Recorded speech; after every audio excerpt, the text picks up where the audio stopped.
शिव शिव जय श्री राधे जय श्री राधे जय राधे श्री राधे जय राधे श्री राधे जय राधे श्री राधे जय राधे श्री राधे जय राधे राधे श्री राधे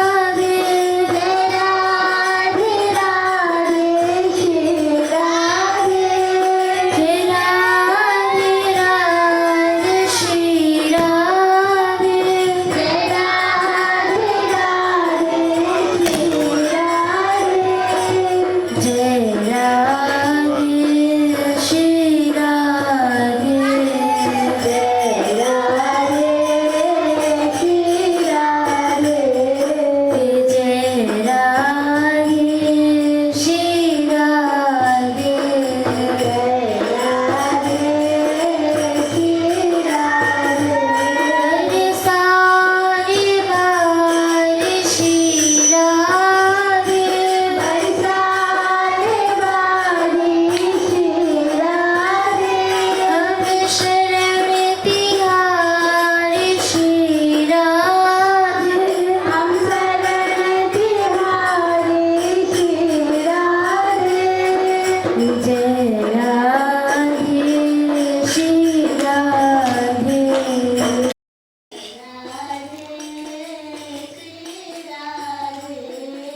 जय राधे श्री राधे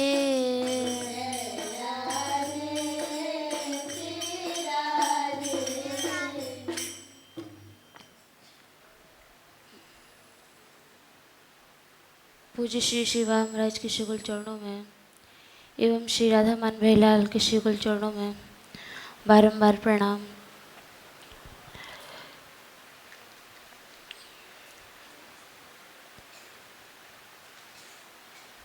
श्री भक्तमाल जी के आश्रय से भक्तों के दिव्य चरित्रों को स्मरण कर रहे हैं। श्री नाभा गोस्वामी जी महाराज ने बड़ी उदारता पूर्वक सभी महापुरुषों के चरित्र का स्मरण किया, सभी महापुरुषों के चरित्र को गाया और उसमें विशेषकर जो कलिकाल के भक्त हुए हैं, कलिकाल के जो भक्त हुए उन भक्त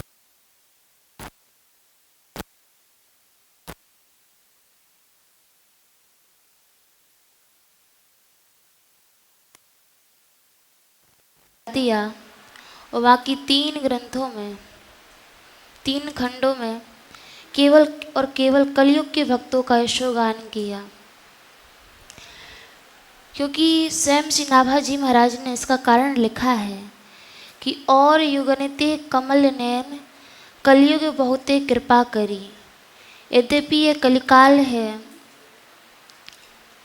जिसमें कि धर्म के तीनों चरण विनष्ट हैं, अनेकानेक इसमें दुर्गुण हैं। कलेर दोष निधि राजन हस्ती योग को महान गुण। स्वयं श्री सुखदेव जी महाराज ने भी कहा कि ये जो कलिकाल है इसमें अनेकानेक दुर्गुण हैं, किंतु ये महान काल है, महान युग है। इसमें अनेकानेक वैष्णव अनेकानेक भक्त हुए और युगंते कमल नैन कलयुग बहुते कृपा करी। श्री नाभा गोस्वामी जी महाराज ने कहा कि अन्य युगों की अपेक्षा इस कलिकाल में भगवान की जो कृपा करुणा है वह अनंत रूपों में देखी गई, भक्तों के ऊपर बरसते हुए। ऐसा लगता है श्री ठाकुर जी ने कलिकाल में तो अपनी कृपा का करुणा का जरा भंडारा खोल दिया, सब पर कृपा करुणा अद्भुत रूप में की है। सतयुग में, त्रेता में, द्वापर युग में जहाँ मनु शतरूपा जी 27 वर्ष तक तपस्या कर रहे हैं। वशिष्ठ आदि महापुरुष जन दीर्घ काल तक, वर्षों तक, लाखों वर्षों तक तपस्या कर रहे हैं। तब उसके पश्चात श्री ठाकुर जी की एक झांकी उनको दर्शन होती है। अनेक महापुरुष तपस्या रहते हैं, फिर जाकर श्री ठाकुर जी के दर्शन होते हैं। किंतु इस कलिकाल में देखिए ना, इस कलिकाल में गुजरात की भूमि में श्री नरसिंह मेहता जी हुए, जिनको केवल 7 दिन में, चरित्र सभी जानते ही हैं कि जब इनकी भाभी ने इनको निकाल दिया, घर से बाहर कर दिया, तो 7 दिन तक कुछ खाए पिए नहीं और शिव जी के मंदिर में बैठ गए, लेट गए वहीं जा कर के। और 7 दिन के पश्चात भगवान शंकर की कृपा से इनको दिव्यतम महाराज की प्राप्ति हुई। भगवान का साक्षात्कार श्री नरसिंह मेहता जी ने किया केवल 7 दिन में। श्री कर्माबाई जी हुई, जिन्होंने केवल और केवल 1 दिन में ही भगवत साक्षात्कार प्राप्त किया इस कलिकाल में। और जिन भक्त का हम चरित्र स्मरण करने जा रहे हैं, जिन भक्त का चरित्र श्रवण करने जा रहे हैं, उन भक्तों को केवल 3 दिन में ही भगवत साक्षात्कार हो गया, भगवदानुभूति हो गई इस कलिकाल में। ऐसे भक्त श्री नामदेव जी महाराज, जो कि महाराष्ट्र की भूमि में हुए, ऐसे तो नित्य ही श्री ठाकुर जी के साथ क्रीड़ा करते थे, खेलते थे इनके साथ। किंतु ग्रंथों में वर्णन आया है कि 71 बार आमने सामने श्री ठाकुर जी वार्तालाप कर रहे हैं, इनसे मिले हैं। अनेकानेक लीला, अनेकानेक क्रीड़ाएं श्री नामदेव जी महाराज के साथ की हैं इस कलिकाल में। तो श्री नाभा गोस्वामी जी महाराज ने इनके चरित्र का स्मरण किया। छप्पर में एक मुक्त भाव से इनके लिए एक छप्पर लिखा और 17 कवित्वों में श्री प्रियादास जी महाराज ने इनके चरित्र का स्मरण किया है। श्री नाभा गोस्वामी जी महाराज कहते हैं, नाम देव प्रतिज्ञा निर्वही, जो त्रेता नर हरिदास की, बाल दशा विठ्ठल पानी जाके पै पियो, मृतक गऊ जीवाय परचो असुरन को दियो, सेज सलिलते काड़ी पहल जैसी ही होती, देवल उल्ट्यो देखी सकुचि रहे सभी सोती, पंडरु नाथ कृत अनुग जो छानी सूकर छाई घास की, नाम देव प्रतिज्ञा निर्वही, जो त्रेता नर हरिदास की। श्री नाभा गोस्वामी जी महाराज ने परम भागवत श्री नामदेव जी महाराज के चरित्र का स्मरण किया सूत्रात्मक रूप में, कि जिनकी ऐसी अद्भुत भक्ति थी, ऐसी विलक्षण भक्ति थी कि नाम देव प्रतिज्ञा निर्वही, ज्यों त्रेता नर हरिदास की। जिस प्रकार से नर हरिदास श्री नरसिंह देव के उपासक, श्री नरसिंह देव भगवान को प्रकट करने वाले श्री प्रहलाद जी महाराज की जैसी अद्भुत भक्ति थी, जैसी उनकी अद्भुत प्रतिज्ञा थी। उनकी क्या प्रतिज्ञा थी कि सर्वत्र यत्र तत्र सर्वत्र श्री प्रहलाद जी महाराज अपने आराध्य का ही दर्शन करते थे, अपने भगवान का ही दर्शन करते थे।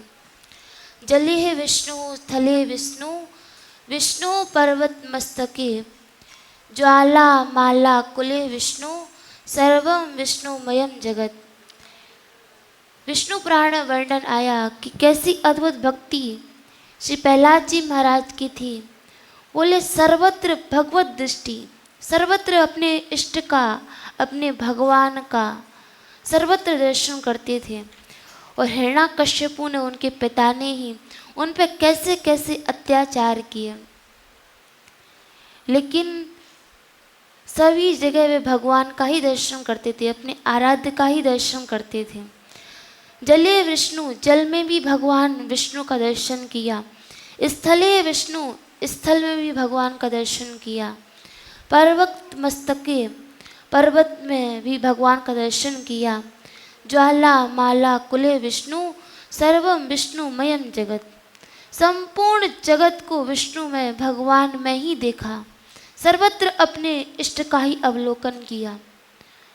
इसी को ग्रंथों में अनन्या भक्ति, एका भक्ति कहा गया है कि सर्वत्र भगवत दृष्टि हो जाए, सर्वत्र भगवान का ही दर्शन हो, अपने आराध्य का ही दर्शन हो, यही सर्वश्रेष्ठ भक्ति है।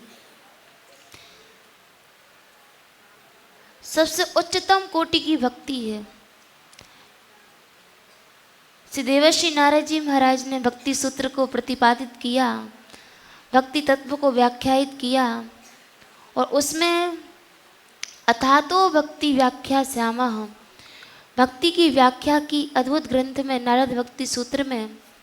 और उसमें कहा, जहाँ प्रेमी भक्तों के लक्षणों का निरूपण किया, तो बोले उन प्रेमी भक्तों की स्थिति क्या हो जाती है, हम कैसे पहचाने, उनके लक्षण क्या होते हैं कि इनको प्रेमा भक्ति प्राप्त हो गई है, उच्च कोटि की भक्ति प्राप्त हो गई है। तो उसके लक्षण भी यही बताए। बोले तद प्राप्त तदेवावलोक्यति, तदेव शृणोति, तदेव चिंत्यति। जिसको उस प्रेम तत्व की, उस भगवत तत्व की प्राप्ति हो गई है, तो वह सदैव तद प्राप्त तदेवावलोक्यति, वह जहाँ भी अवलोकन करेगा, वह जहाँ भी देखेगा, उसे केवल और केवल अपने प्रेमास्पद का ही दर्शन होगा, भगवत तत्व का ही दर्शन होगा। जैसे कि ब्रज गोपियों की स्थिति हो गई थी, ब्रजांगनाओं की स्थिति हो गई थी। वे कहीं भी ब्रज में दर्शन करती हैं, हिरनियों को भी देखती हैं, तो हिरनियों को देख कर कहती हैं, देखो इनके विशाल विशाल जो नेत्र हैं, ऐसा लग रहा है कि हिरनियाँ अपने नेत्र कटाक्षों से श्याम सुंदर की आरती कर रही हैं। तो यमुना जी का दर्शन करती हैं, तो यमुना जी का दर्शन करके कहती हैं, देखो ये यमुना नहीं, ये जल नहीं प्रवाहित हो रहा है, अपितु जो श्री कृष्ण का प्रेम है, जो तरल रूप प्रेम है, वही यमुना जी के रूप में यहाँ ब्रज वृंदावन में बह रहा है। गोवर्धन पर्वत को देखती हैं, तो गोवर्धन पर्वत को देख करके भी यही कहती हैं, देखो ये श्री कृष्ण का जो अद्भुत प्रेम है, जो जड़ प्रेम है, वे पर्वतों के रूप में खड़ा हुआ है। सर्वत्र उन्हें अपने प्रेमास्पद का श्री कृष्ण का ही दर्शन होता है। ये सबसे उच्च कोटि की उपासना है। तो ऐसी ही अद्भुत विलक्षण उपासना श्री प्रहलाद जी महाराज की थी, जिन्होंने सर्वत्र अपने इष्ट का दर्शन किया, अपने भगवान का दर्शन किया। तो उसी का स्मरण से नाभा गोस्वामी जी महाराज करते हैं कि नाम देव प्रतिज्ञा निर्वही, ज्यों तेता नर हरिदास की। इस कलिकाल में श्री नामदेव जी की भी जिस प्रकार से प्रहलाद जी महाराज की प्रतिज्ञा का निर्वाह हुआ कि पाषाण से भी, पाषाण पत्थर से भी, जो उनके पिता थे हिरण्याकश्यपु, हिरण्याकश्यपु ने कहा, अरे दुष्ट, संपूर्ण त्रिलोकी मेरे भय से कंपित होती है, मेरे भय से भयभीत होती है, किंतु मेरा बालक होकर के, मेरा पुत्र होकर के मुझसे कोई भय नहीं है, मुझसे कोई डर नहीं है। यस्तुया मंद भाग्यक्तो मदन्यो जगदीश्वरः, क्वासो यदि सर्वत्र कस्मात् स्तंभे न दृश्यते। त्रिलोकासहेश्वरा, जिस समय हिरण्याकश्यपु क्रोध करता था, तो उस समय तीनों लोकों के सहित जो उसके ईश्वर हैं, देवता हैं, वे सभी थर्रा उठते थे, कंपित हो जाते थे, भयान्वित हो जाते थे, केवल हिरण्याकश्यपु के हुंकार से। और तस्में अभित्वन मुड़ा शासनम किम बलोत्तेगा, अरे उसमें तू इतना मूढ़ व्यक्ति है कि मेरे शासन को स्वीकार नहीं करता है। संपूर्ण देवता मेरे से भयभीत होते हैं। और इस बात को श्री प्रहलाद जी महाराज ने भी स्तवन में कहा, हे नाथ, मेरे पिताजी इतने बलशाली हैं कि जिनके भय से सभी तीनों लोग भयभीत होते हैं। श्रीमद् भागवत जी में वर्णन आया है, जिस समय भगवान नरसिंह देव प्रकट हुए हिरण्यकशिपु को वध करने के लिए, मारने के लिए, जितने देवता थे वे सभी देवता भगवान के समक्ष नहीं आए। नहीं तो जितनी भी अवतार लिए तो मुक्त भाव से जितने देवता थे पुष्पों का वर्षण करते हैं, स्तवन करते हैं, स्तुति करते हैं। किंतु जैसे ही नरसिंह देव प्रकट हुए हिरण्यकशिपु को मारने के लिए, तो देवता सामने नहीं आए।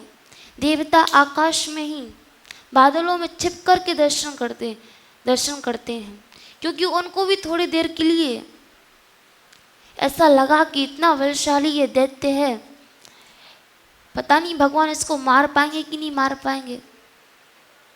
थोड़ा सा संदेह उनको भी हो गया, तो छिप करके ही पुष्प का वर्षण कर रहे थे।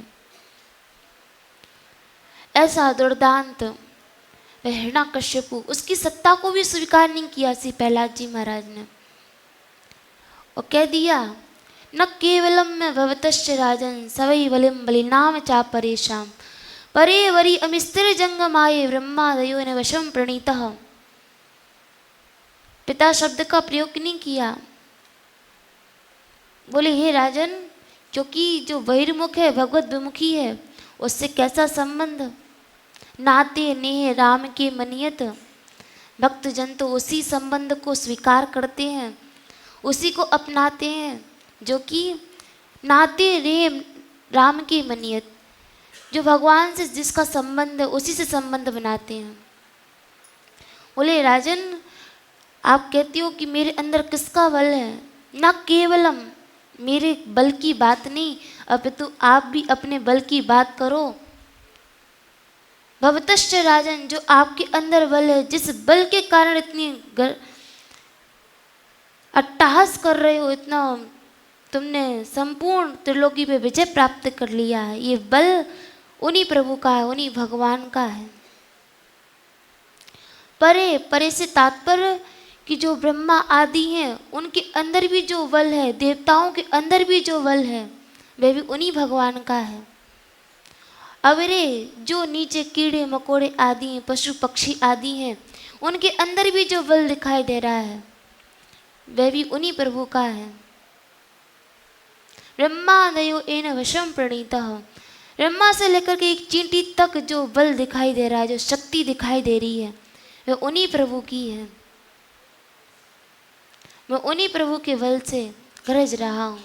हिरण्यकशिपु की भी सत्ता को स्वीकार नहीं किया, और कस्मात स्तंभे न दृश्यते, हिरण्यकशिपु ने पूछा कि जब तेरी प्रभु की, तेरे आराध्य की ऐसी अद्भुत सत्ता है, तो मुझे दिखाई क्यों नहीं देता है। तो कहता है कि सर्वत्र है, आकाश में है, पृथ्वी पर है, सर्वत्र है, तो फिर मुझे क्यों नहीं दिखाई देता। प्रहलाद जी बोले मया दृश्यते पिताजी, मुझे तो दिखाई दे रहा है, आपको नहीं दिखाई दे रहा, तो ये आपकी दृष्टि का दोष हो सकता है। बड़ा क्रोधित हुआ हिरण्यकशिपु। हिरण्यकशिपु ने कहा कि इस खंबे के अंदर भी तेरा भगवान है, पूर्ण विश्वास के साथ। हाँ, इस खंबे के अंदर भी मेरे प्रभु हैं, जब भी सर्वत्र हैं तो इस खंबे में क्यों नहीं होंगे, इस खंबे में भी है, पूर्ण विश्वास के साथ प्रहलाद जी महाराज ने कहा। और उसी समय गदा का प्रहार किया, नरसिंह देव भगवान प्रकट हो गए उनके विश्वास को देख करके।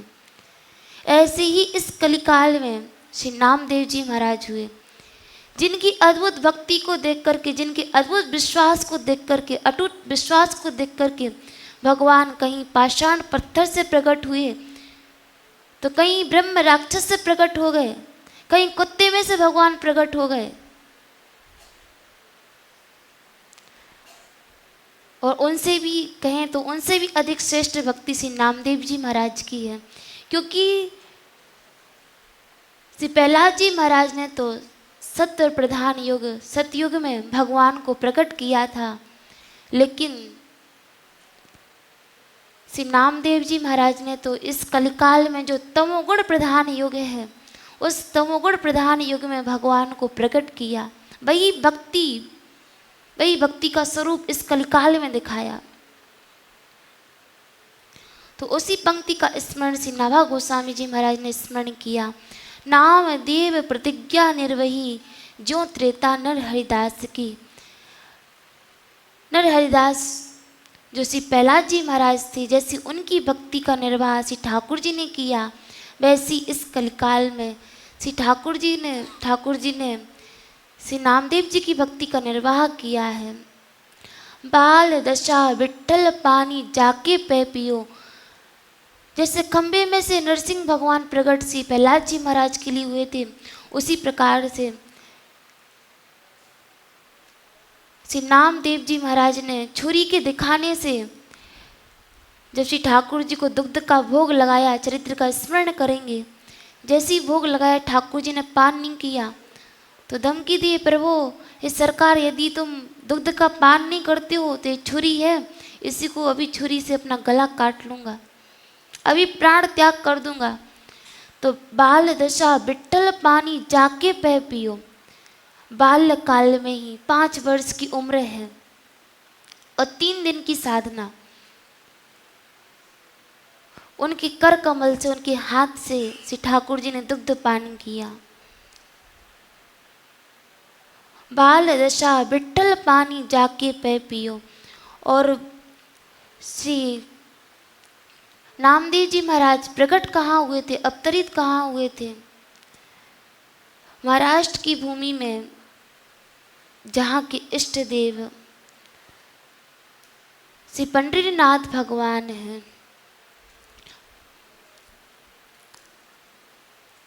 वहाँ से ही नामदेव जी महाराज प्रकट हुए हैं, उनका जन्म हुआ है। जिस पंढरपुर को महाराष्ट्र के महापुरुष जन, वैष्णव जन, भक्त जन वृंदावन कहते हैं, और यह सत्य है।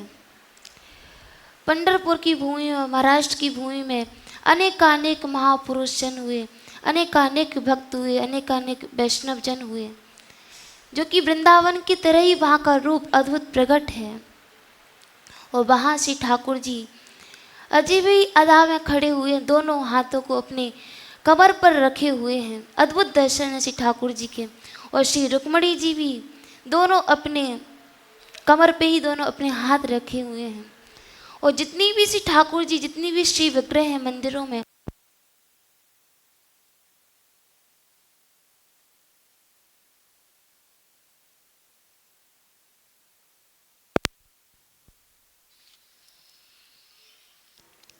जितनी भी श्री ठाकुर जी के श्री मंदिरों में श्री विग्रह हैं, उन सबके विलक्षण विलक्षण स्वरूप में, विलक्षण विलक्षण अजब अदाओं में श्री ठाकुर जी खड़े हुए हैं, विराजमान हैं। और प्रायः जितनी भी मंदिर हैं, उन सभी मंदिरों में श्री ठाकुर जी खड़े हुए हैं। 1-2 ही मंदिर हैं, कनक भवन आदि अयोध्या में मंदिर है, जहाँ प्रभु श्री रामचंद्र जी विराजमान है। नहीं तो अधिकांश प्रायः सभी मंदिरों में श्री ठाकुर जी खड़े हुए हैं। क्यों खड़े हुए हैं? किसी भक्त ने पूछा है, प्रभु आप खड़े क्यों हुए? सुबह से लेकर के शाम तक 24 घंटे खड़े ही रहते हो, 12 महीने खड़े ही हो, आप थकते नहीं हो? तो भगवान ने कहा, दरबान की भांति खड़े हुए हैं। जैसे दरबान होता है, चौकीदारी करता है,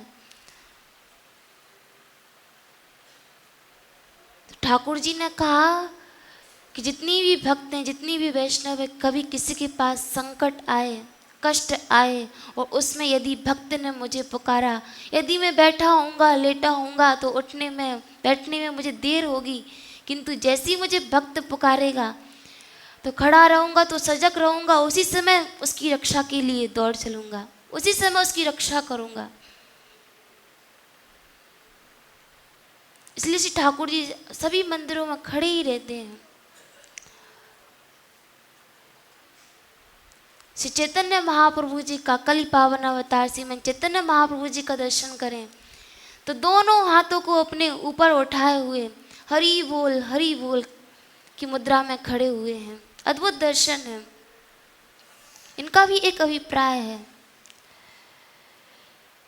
मानो श्री ठाकुर जी कहना चाहते हैं कि अन्य युगों में तो कहीं मैंने धनुष लिया, धनुष इसलिए लिया कि जितनी भी असुर हैं उनका तो संहार करते हैं, और जो भक्त जन है, प्रेमी जन है, उनको सुख प्रदान करते हैं, उनको आनंद प्रदान करते हैं। वंशी का वादन भी करते हैं तो वंशी भी पक्षपात करती है। जो योग्य होते हैं उनको ही वंशी सुनाई पड़ती है, सबको वंशी सुनाई नहीं पड़ती है। जब मुरली मधुर बजाई कोई गोपी ही सुन पाई।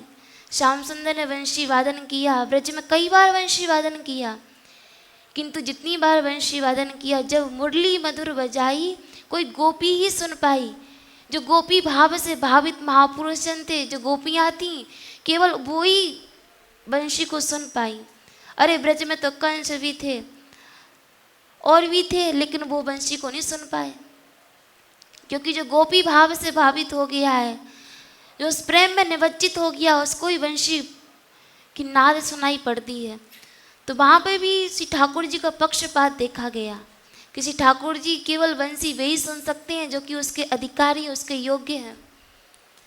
जब मुरली मधुर बजाई कोई गोपी ही सुन पाई, ब्रज गोपियाँ ही सुन पाई। किंतु कलिकाल में तो ऐसा अद्भुत श्रीमन चैतन्य महाप्रभु जी प्रकट हुए, दोनों हाथों को ऊपर उठा रखे, हरि बोल करते हैं। भाई तेरे पाँव परूं एक बार हरि बोल, एक बार हरि बोल, श्री वृंदावन धन पाएगो, नाम लिए तर जाएगो। मानो श्रीमन चैतन्य महाप्रभु जी तो यही कह रहे हैं कि एक बार हरि बोल, एक बार हरि बोलने से ही जितनी भी पाप ताप हैं सब नष्ट हो जाएंगे और वृंदावन धन पाएगो। वृंदावन धाम का जो अद्भुत धन है, उस दिव्य धन को प्राप्त कर लोगे। एक बार हरि बोल बोलो।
श्रीधर श्री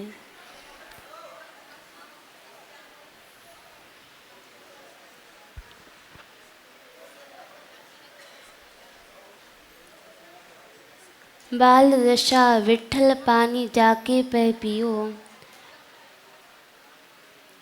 श्री पंडितनाथ भगवान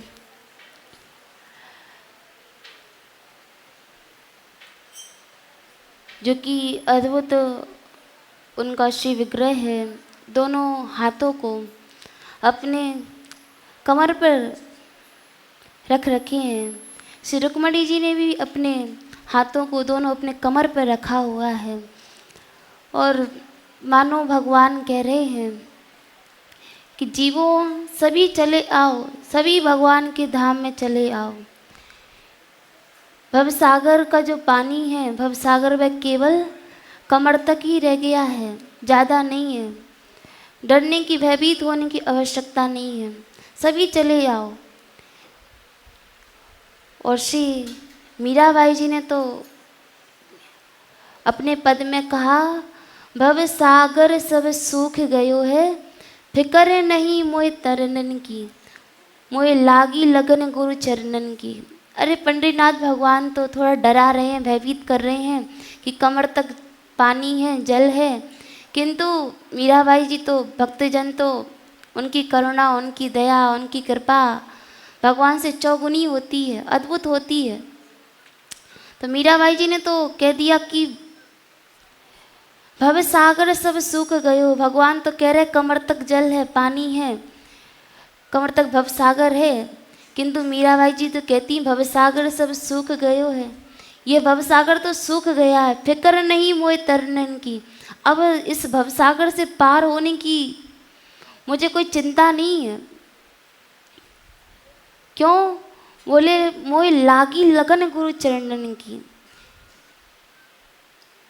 किसी साधन का बल नहीं, अपितु गुरुदेव के चरणों का जो चरण प्राप्त हो गए हैं, उस चरणों की प्राप्ति के पश्चात मैं ये कह सकती हूँ कि अब फिक्र नहीं मोए तरनन की। इस भवसागर से पार होने की मुझे कोई फिक्र नहीं है, कोई चिंता नहीं है, चिंता मुक्त हो गई हूँ, किसी को भयभीत होने की आवश्यकता नहीं है।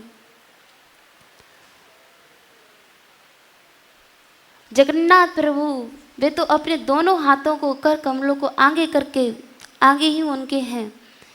ऐसा लगता है कि सभी को अपना आलिंगन प्रदान करना चाहते हैं, सभी को अपने पास ही बुला रहे हो कि बहुत हो गया संसार में, केवल कष्ट ही कष्ट है, दुख ही दुख है, अब आ जाओ मेरे धाम में। अद्भुत श्री विग्रह श्री ठाकुर जी के सर्वत्र अद्भुत कृपा, करुणा, दया सभी शिव विग्रहों में दिखाई देती है। भगवान श्याम सुंदर भी वंशी वादन कर रहे हैं, तो वंशी का जैसी स्वरों पर एक एक स्वर पे अपने हाथों को रखते तो संतों ने भाव दिया कि मानो श्री ठाकुर जी वंशी वादन करके सभी को पुकार रहे हैं, आ जाओ मेरी शरण में आ जाओ, भगवान की शरणागति ग्रहण कर लो। तो ऐसे ही भगवान पंडितनाथ भगवान अपने कमर पे हाथ रख रखे हैं। ये भी एक प्राचीन इतिहास है कि भगवान किस लिए अवतरित हुए, किस लिए प्रकट हुए पंडितनाथ भगवान। तो महाराष्ट्र में ही एक भक्त हुए, वैष्णव हुए, श्री पुंडरीक जी, ब्राह्मण कुल में इनका जन्म हुआ था, ब्राह्मण थे। और पुंडरीक जी अपने माता पिता की सेवा करते थे, पितृ भक्त थे, माता पिता की सेवा करते थे। माता पिता गुरु इन तीनों को ही भगवान की विभूति कहा गया है। हमको संसार में जो भी कर्तव्य कर्म मिले हैं उन कर्तव्य कर्मों का पालन करें, माता पिता की सेवा करें, लेकिन उसमें भावना यही होनी चाहिए कि माता पिता के रूप में मेरा कोई और नहीं अपितु मेरे इष्ट ही हैं, मेरे आराध्य ही, मेरे भगवान ही हैं, जो कि अनेकानेक रूपों में मेरे से सेवा ले रहे हैं। मैं उनकी सेवा कर पा रहा हूँ, उनको सेवा सुख पहुँचा पा रहा हूँ, यही भाव रखना चाहिए। तो वह सेवा करना, वह भी भक्ति भजन साधना बन जाएगा, उपासना बन जाएगा, उसी से भगवान प्रसन्न हो जाएंगे। तो श्री पुंडरीक जी अपने माता पिता की सेवा करते थे, उनकी परिचर्या करते थे, किंतु किस भाव से? इसी भाव से कि ये माता पिता मेरे भगवान है, मेरे इष्ट हैं, मेरी यही पंडरीनाथ, यही विठल भगवान है। इस भाव से अपने माता पिता की सेवा करते थे, उनकी परिचर्या करते थे। तो उसका परिणाम यह हुआ कि उनकी माता पिता की भक्ति को देख करके स्वयं रुक्मणी जी और द्वारिकाधीश भगवान प्रकट हुए, उनको दर्शन करने के लिए आए। जैसे ही दर्शन करने के लिए आए तो संध्या के समय पे आए थे। उस समय पुंडरीक जी अपने माता पिता की सेवा कर रहे थे, परिचर्या कर रहे थे, और माता पिता को दोनों को अपने अंक में लिटा रखा था, दोनों को सुला रहे थे, निद्रा नहीं आ रही थी दोनों को भगवत इच्छा से। और जैसे ही ठाकुर जी पहुँचे इनके भवन पर, जैसे ही घर पे पहुँचे तो ठाकुर जी ने आवाज़ लगाई, भक्तराज हम आपको दर्शन देने के लिए आए हैं। 3 बार श्री ठाकुर जी ने आवाज़ लगाई, 2-3 बार तो सुनी नहीं। जब श्री ठाकुर जब सुन ली श्री पुंडरीक जी ने, तो पुंडरीक जी बोले कि नाथ कुछ देर आप खड़े रहिए, अभी मैं माता पिता की सेवा कर रहा हूँ, और जैसे ही मेरे माता पिता को निद्रा आएगी, नींद आ जाएगी, तो मैं आपकी सेवा में उपस्थित होऊंगा। उस आवाज़ को सुनकर के विठल भगवान की, श्री द्वारिकाधीश प्रभु की आवाज़ सुनकर के भाव विभोर हो गए, नेत्रों से अश्रु बहने लगे। अरे जिन प्रभु के दर्शन करने के लिए संपूर्ण दुनिया भगवान के मंदिर में जाती, देवालय में जाती है, वे प्रभु मेरे दरवाजे खड़े हुए हैं। लेकिन इसलिए नहीं गए कि जिन माता पिता की सेवा करने से, जिस साधना से भगवान मेरे घर चल कर के आए हैं, मैं उनकी सेवा छोड़कर कैसे जाऊं। और जब माता पिता को नींद आ गई, निद्रा आ गई, तब श्री पुंडरीक जी गए और पुंडरीक जी ने श्री ठाकुर जी के श्री युगल चरणों में प्रणाम किया, श्री रुक्मणी जी के चरणों में प्रणाम किया। और उससे पूर्व जब भगवान बहुत देर तक खड़े हुए थे, तो भगवान ने कहा कि पुंडरीक जी शीघ्रता कीजिए, जल्दी कीजिए, बहुत देर से खड़ा हुआ हूँ, थक गया हूँ।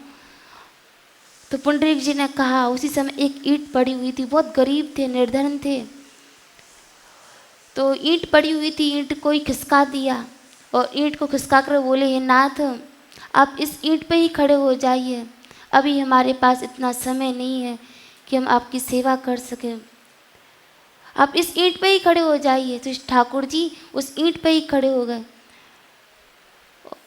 पुंडरीक जी समझने लगे कि श्री ठाकुर जी ने 7 दिन तक गोवर्धन पर्वत रखा उंगली पर, तब तो श्री ठाकुर जी ने थके नहीं, अभी थोड़ी सी देर में श्री ठाकुर जी थक गए। अद्भुत लीला है। रुक्मणी जी भी आई हुई थी, रुक्मणी जी भी थोड़ी सी भगवान के साथ आई, पर वो आप भी दर्शन करने जा रहे हो भक्तराज के, तो मैं भी चलती हूँ आपके साथ दर्शन करने के लिए। और जैसे ही दर्शन करने के लिए गई तो देखा कि अरे भक्त आए, भगवान आए हैं, वे तो सम्मान ही नहीं कर रहे, कोई आदर ही नहीं कर रहे, अपनी सेवा में लगे हुए हैं। तो रुक्मणी जी के जैसे ही उनको थोड़ा सा आवेश आया, तो उसी समय ठाकुर जी ने उनके लिए भी ईंट पहुंचा दी, देवी आप भी इसी पे खड़ी हो जाओ, थक गई हो तो दोनों आप भी अपने हाथों को कमर पर रख लीजिए। और दोनों प्रिया प्रीतम श्री रुक्मणी जी, श्री द्वारिकाधीश प्रभु, दोनों ईंट पे खड़े हो गए। ये किसी मूर्तिकार के द्वारा, किसी कलाकार के द्वारा इन मूर्तियों की स्थापना नहीं हुई है। ये तो पुंडरीक जी, जिनको साक्षात श्री ठाकुर जी का ऐसा दर्शन हुआ, उनकी कृपा से आज श्री विठ्ठल भगवान का दर्शन कर पा रहे हैं। तो जैसे ही पुंडरीक जी आए, दर्शन किए, प्रणाम किया, श्री ठाकुर जी ने उनको हृदय से लगा लिया कि तुम्हारी इतनी अद्भुत माता पिता की भक्ति। प्रसन्न होकर श्री ठाकुर जी ने हृदय से लगाया, कंठ से लगाया और बोले, मैं तुमसे बहुत प्रसन्न हूँ और तुम मुझसे वरदान मांग लो। पुंडरीक जी बोले, हे नाथ, यम लब्ध्वा च परम लाभम मन्यते नादिकम ततः, आपको मैंने प्राप्त कर लिया है। आप कृपा करके जगदीश्वर मेरे पास आए हैं, दर्शन देने के लिए आए हैं। आप मुझे मिल गए, अब मुझे क्या प्राप्त करना बाकी रह गया। यम लब्ध्वा च परम लाभम मन्यते नादिकम ततः, संसार में एक केवल आप ही तो हो जिसको प्राप्त करने के पश्चात कुछ शेष नहीं रह जाता है। अधिकम न मन्यते, अधिकम ने कुछ नहीं प्राप्त करना बाकी रह जाता। भगवान बोले कि देखो, मेरे दर्शन की एक मर्यादा है। जिसको मैं दर्शन देता हूँ तो अवश्य कुछ ना कुछ उसको मांगना पड़ता है, उसको मैं कुछ देता भी हूँ, तुम मुझसे कुछ मांग लो। तो बोले, नाथ, आप आते तो अच्छे लगते हो, आप आए, आपने दर्शन दिए, आप आते अच्छे लगते हो, किंतु आप जाते अच्छे नहीं लगते हो। तो आप कृपा करके जो सुंदर स्वरूप का दर्शन आपने मुझे इस समय करा रहे हैं, कृतार्थ कर रहे हैं, सुंदर दर्शन करा रहे हैं, ये दर्शन सभी को हो, सभी को दर्शन हो इस रूप के। तो जैसी इच्छा, ठाकुर जी वहीं पर विठ्ठल भगवान के रूप में खड़े हो गए। ईंट देने से वहाँ के जितने वैष्णव हैं महाराष्ट्र के, वे सभी इट्ठल भी कहते हैं, किंतु जो भगवान है वे विष्णु भगवान भी तो हैं। तो पूर्व जो शब्द है बी, उसको ले लिया तो नाम हो गया विठ्ठल भगवान। और भगवान ने विचार किया कि मैं पुंडरीक जी की वजह से यहाँ प्रकट हुआ हूँ, उनके लिए प्रकट हुआ हूँ, तो सभी मुझे स्मरण रखें, मुझे याद करें, तो इनके ही नाम पर मेरा भी नाम होना चाहिए। यद्यपि प्रचलन तो यह है कि भगवान के नाम पर भक्त का नाम होता है, किसी का कृष्णदास है, किसी का गोपाल दास है। भगवान के नाम पर भक्तों के नाम है, किंतु अद्भुत रीति भगवान ने यहाँ दिखाई। भगवान ने कहा कि आपके नाम पर मेरा नाम होना चाहिए। तो पुंडरीक के नाथ, पुंडरीक नाथ नाम हुआ। पुंडरीक के नाथ हूँ मैं, उनका भगवान हूँ। और उस नगर का ही नाम, अपना तो नाम परिवर्तन किया तो किया, उस ग्राम का भी नाम, उस नगर का भी नाम परिवर्तित कर दिया, पंढरपुर नाम से व्याख्यायित किया कि सभी स्मरण रखेंगे। कैसी अद्भुत भक्ति सी पुंडरीक जी की थी, और ऐसे अद्भुत, इतना अद्भुत उनका स्वरूप है, करुणा में इतना दया में स्वरूप है कि कोई भी वैष्णव जाए, अन्यत्र तो थोड़ी सी मर्यादा है, किसी ठाकुर जी के सभी चरण स्पर्श नहीं कर सकते हैं, सब थोड़ा सा दूर रहें, सभी मंदिर प्रांगण से ही दर्शन करें। किंतु विठ्ठल भगवान के जो गर्भगृह है, श्री ठाकुर जी की सभी वैष्णव, जितनी भी वैष्णव हैं, थोड़ी देर अवश्य लगती है, किंतु सभी पंक्तिबद्ध होकर के श्री ठाकुर जी के दर्शन कर सकते हैं, उनके चरणों का स्पर्श कर सकते हैं। गर्भगृह तक सबकी पहुंच है, सभी, ऐसा नहीं कि जो उच्च वर्ण का है वही केवल दर्शन कर सकता है, वही चरण स्पर्श कर सकता है, नहीं, सभी वर्ण के लोग, जो भी है, जहाँ का भी है, सभी उनके चरण स्पर्श कर सकते हैं। और सब कुछ उनका श्रृंगार, स्नान आदि सब खुले में होता है, कुछ छिपाते नहीं श्री ठाकुर जी। वृंदावन के जितने ठाकुर हैं वे सभी तो मंदिर में उनका श्रृंगार आदि होगा, दर्शन केवल खुलेआम में होंगे, किंतु उनका तो अद्भुत है, सब कुछ सब भक्तों के समक्ष ही होता है। अद्भुत भक्त, अद्भुत भगवान है।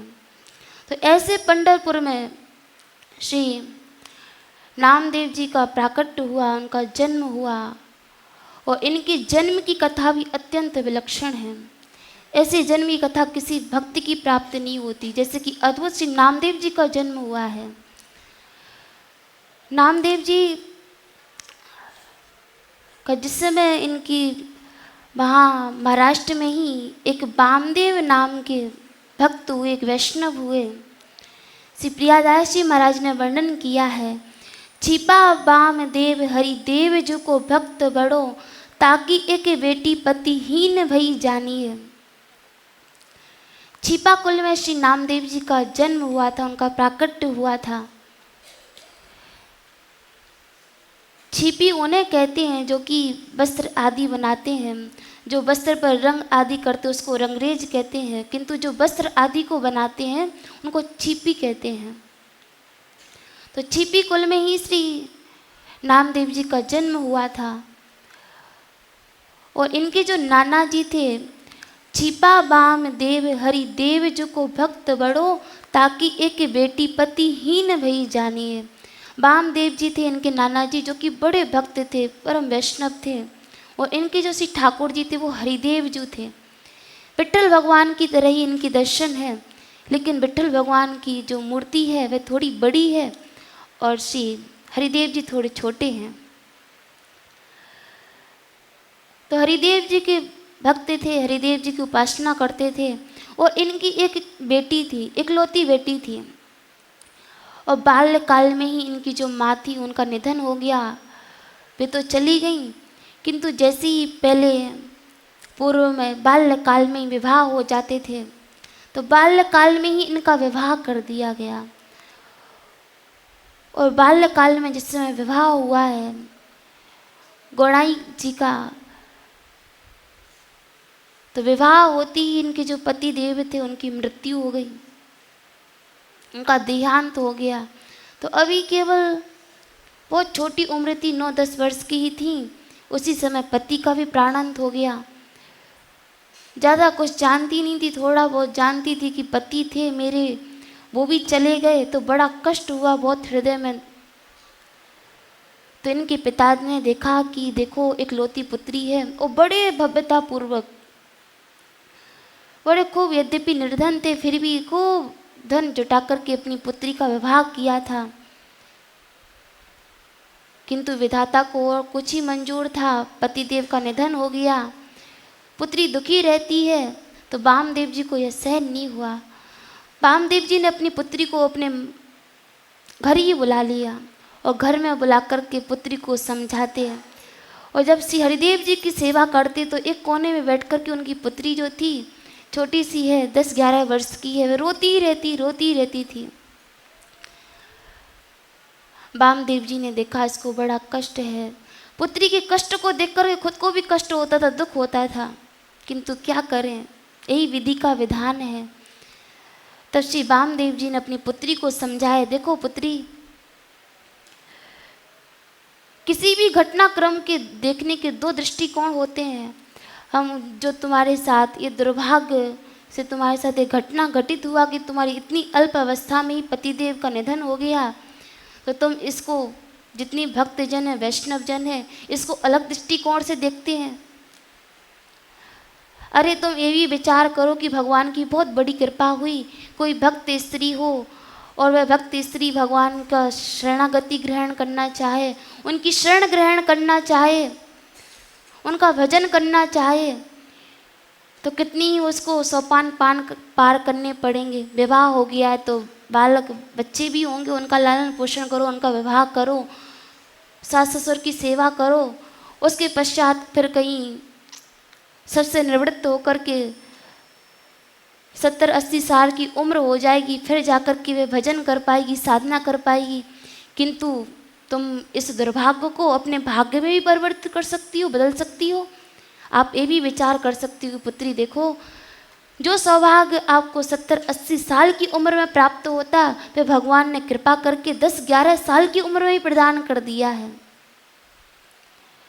अच्छा अवसर है, इस अवसर को गवाओ मत। और रो कर के क्या गवाती हो? अरे जो भक्त होते हैं, जो वैष्णव होते हैं, कृतम न शोकम, जो बीत गया है, बीते हुए के लिए, अतीत के लिए कभी भी शोक नहीं करते हैं। अरे जो होना था घटना क्रम वो घटित हो गया, अब आगे जो भी विचार है उसमें चलो, उस मार्ग पे चलो। अब बीते के लिए क्या शोक करना। कृतम न शोकम। जो भक्त लोग होते हैं वो बीती के लिए शोक नहीं करते हैं, शोकाकुल नहीं होते हैं अतीत के लिए। और जो कुछ हुआ उसको भूल जाओ पुत्री। और वैसे भी पति के लिए शोक करना, सबके पति तो एकमात्र भगवान ही है। वे केवल मेरे ही नहीं, तेरे ही नहीं, सबके जितनी भी जगत में प्राणी हैं उन सबके पति तो एकमात्र भगवान ही। उनका आश्रय ग्रहण कर, वे ही तेरे पति हैं।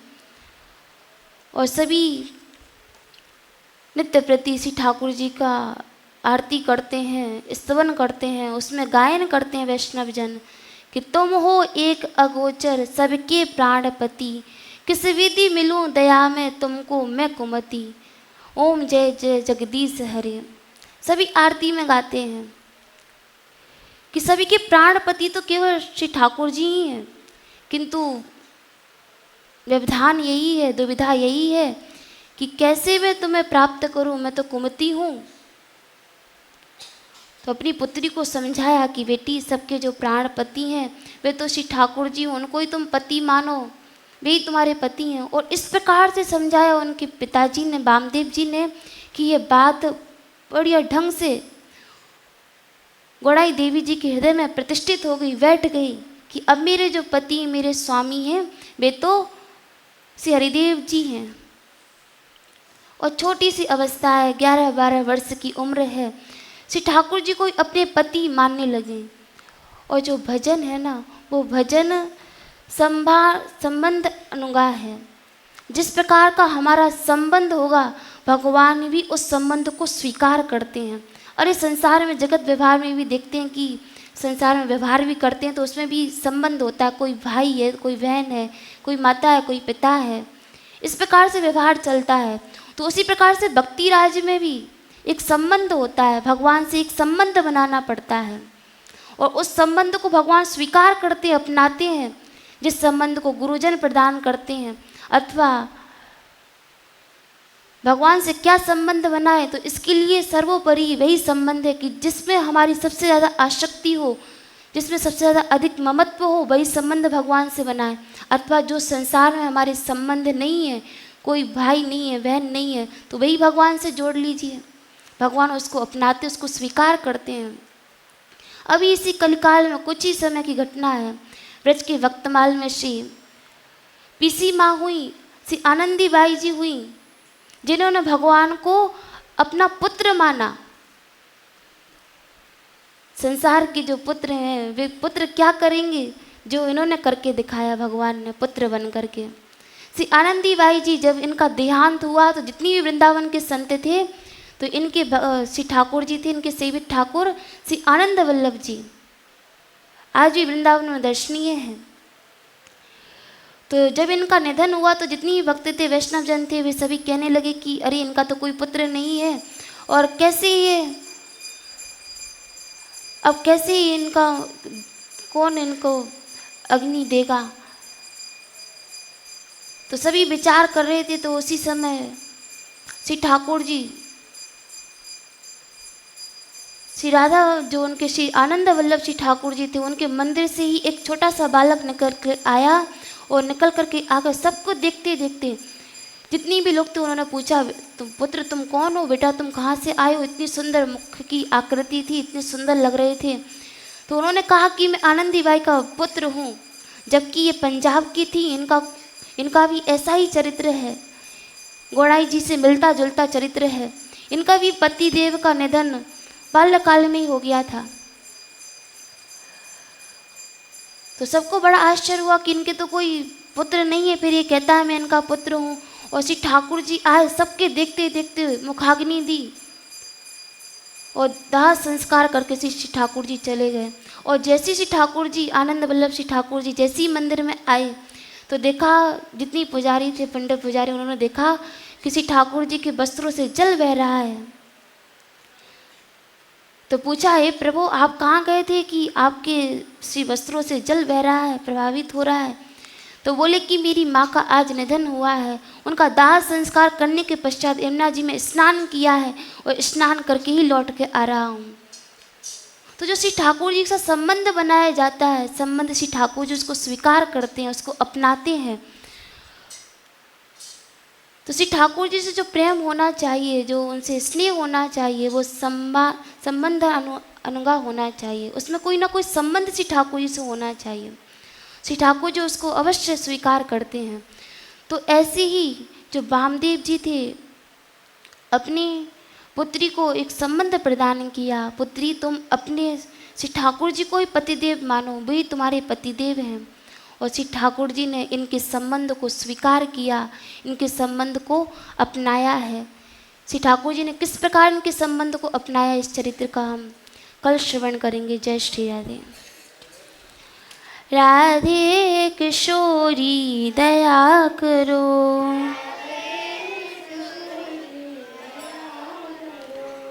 हमसे दीन न कोई जग में,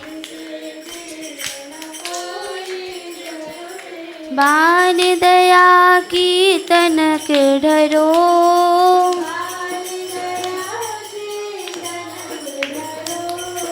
सदा डरी दीनन पे श्यामा,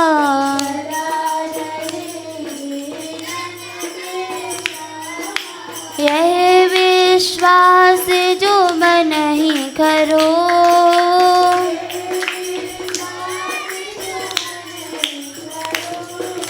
विषव विषय विषय ज्वाल माल में,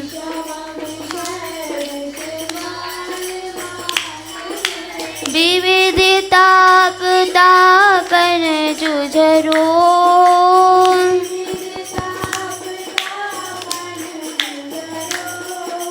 दीन नहित अवतरी जगत में,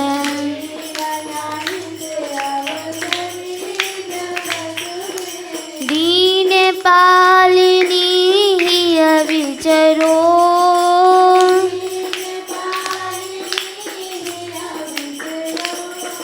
दास तुम्हारो आस और की,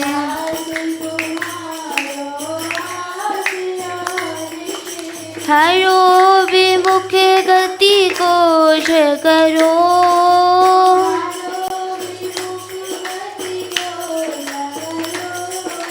कबहु तो करुणा करोगे श्यामा,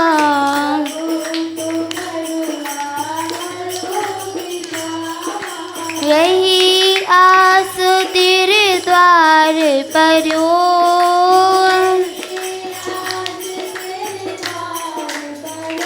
राधे किशोरी दया करो,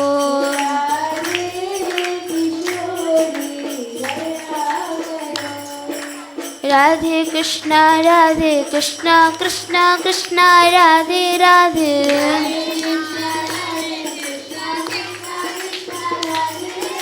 राधे श्याम श्याम श्याम राधे राधे,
था।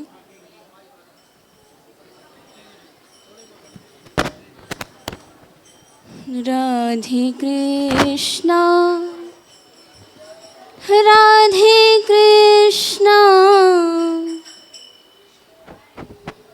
कृष्णा कृष्णा राधे राधे राधे श्यामा राधे श्यामा श्यामा श्यामा राधे राधे राधे कृष्णा राधे कृष्णा कृष्णा कृष्णा राधे राधे राधे श्यामा राधे श्यामा श्यामा श्यामा राधे राधे राधे कृष्णा कृष्णा कृष्णा राधे राधे राधे श्याम श्याम श्याम राधे राधे राधे कृष्णा कृष्णा कृष्णा राधे राधे राधे श्याम श्याम श्याम राधे राधे राधे कृष्णा कृष्णा कृष्णा राधे राधे राधे श्याम श्याम श्याम राधे राधे राधे कृष्णा कृष्णा कृष्णा राधे राधे राधे श्याम श्याम राधे राधे राधे कृष्णा कृष्णा कृष्णा राधे राधे राधे श्याम श्याम श्याम राधे राधे राधे कृष्णा कृष्णा कृष्णा राधे राधे राधे श्याम श्याम राधे राधे राधे कृष्णा कृष्णा कृष्णा राधे राधे राधे श्याम श्याम राधे राधे राधे कृष्णा कृष्णा कृष्णा राधे राधे राधे श्याम श्याम राधे राधे राधे कृष्णा कृष्णा कृष्णा राधे राधे राधे श्याम श्याम राधे राधे राधे कृष्णा कृष्णा कृष्णा राधे राधे राधे श्याम श्याम राधे राधे राधे कृष्णा कृष्णा कृष्णा राधे राधे राधे श्याम श्याम राधे राधे राधे कृष्णा कृष्णा राधे राधे राधे श्यामा श्यामा श्यामा राधे राधे